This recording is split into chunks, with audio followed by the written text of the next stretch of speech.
Noah Lyles, Olympic champion, 8-time world champion, the face of American sprinting, 3 rivals, 3 races. 3 times someone knocked him down. So why does beating Noah Lyles feel like the biggest win in sprinting?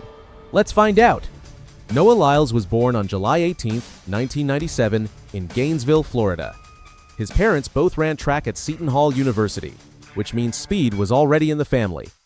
But nothing about growing up was smooth. He has spoken publicly about living with asthma, ADHD, dyslexia, anxiety, and depression. School felt impossible. Most mornings he was just trying to get through the day. At 12 years old, he watched the London 2012 Olympics on television. Something clicked. He turned to his brother Josephus and made a plan out loud. Improve every year and eventually get there. No coach made that decision for him. No scout spotted him. He decided. By the time he finished high school in 2016, Lyles had already broken the national high school record in the 200 meters at the U.S. Olympic trials. He turned professional immediately, passing on a full scholarship to the University of Florida to sign with Adidas alongside Josephus. 18 years old. Professional contract. No safety net.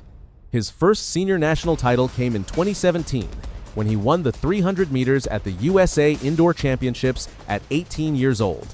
He kept building from there, winning Diamond League titles and continental records across his late teenage years before making the podium at every major championship he entered from 2019 onward. The distance between cleaning air ducts and standing on an Olympic podium is not luck. It is years of specific, grinding belief in a version of yourself that does not exist yet. Winning races was never going to be enough for Noah Lyles. He needed to be the main character of the sport itself. He told reporters exactly who he was going to beat before he beat them. He showed up to races carrying Yu-Gi-Oh cards. He pulled out championship belts after crossing the finish line and strapped them around his waist. He did anime poses in the infield while cameras followed his every move. He gave press conferences that people watched just to hear what he would say next. When he won the 100 meters at the Paris 2024 Olympics in 9.79 seconds, the stadium went loud and he fell to the ground. He had been talking about that moment for years. The crying was real. The journey behind it was real, and the cameras caught every second of it. By 2025, he had won 8 world championship titles. His 4th consecutive 200-meter world title at the Tokyo World Championships matched Usain Bolt's record of 4 straight titles in that event. No American had ever done that before him. He said publicly that he was coming for Bolt's legacy, and then he kept ticking boxes. That is the formula that built the target. When you talk boldly, win constantly, and own the spotlight for years, rivals stop just wanting to beat you. They want to replace you. For all his confidence, Noah Lyles has had moments of real vulnerability. Each one gave every rival on the planet something to hold on to.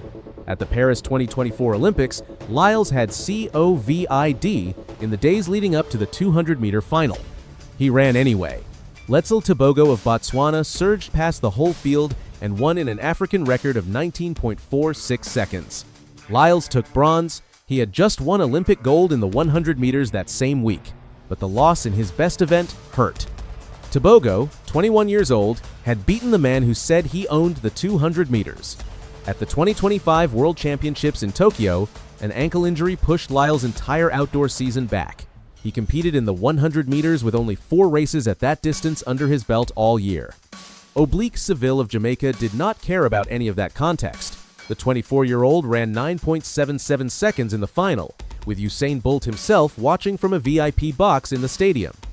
Lyles crossed in 9.89 seconds, bronze again.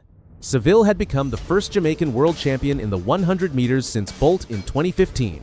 Then came March 1st, 2026, at the USATF Indoor Championships in Staten Island, New York.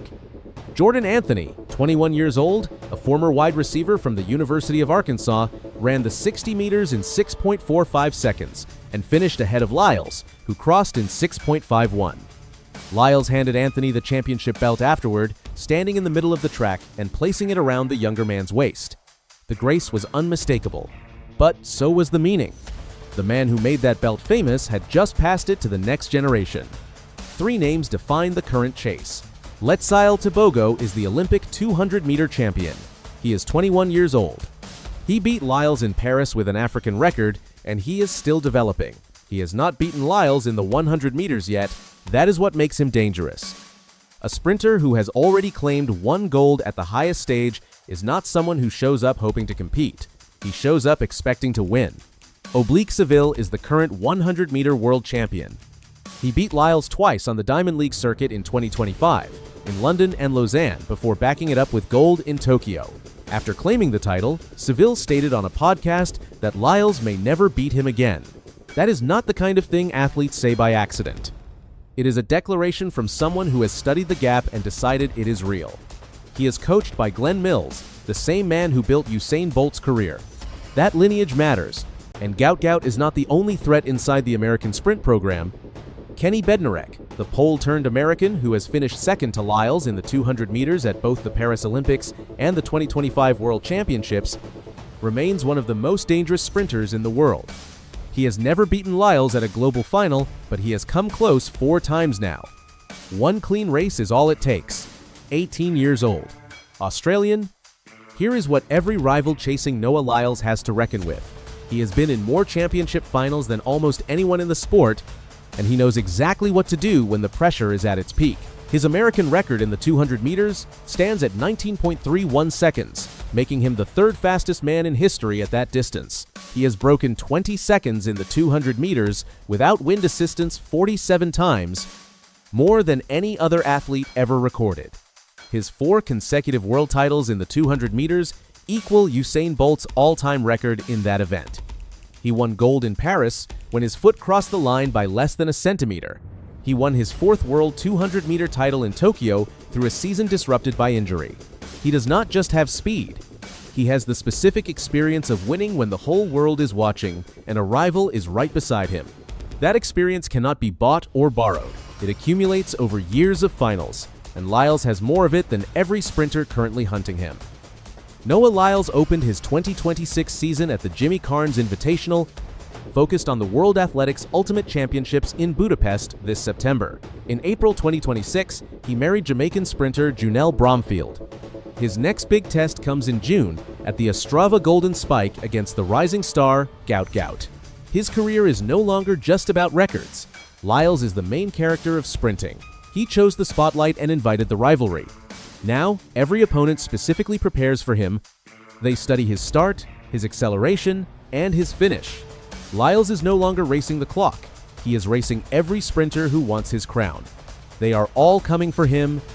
This makes him the most dangerous kind of champion. He is someone who has lost, yet still shows up with everything to prove. Noah Lyles remains the most hunted man in track, defending his throne against a world that wants to beat him.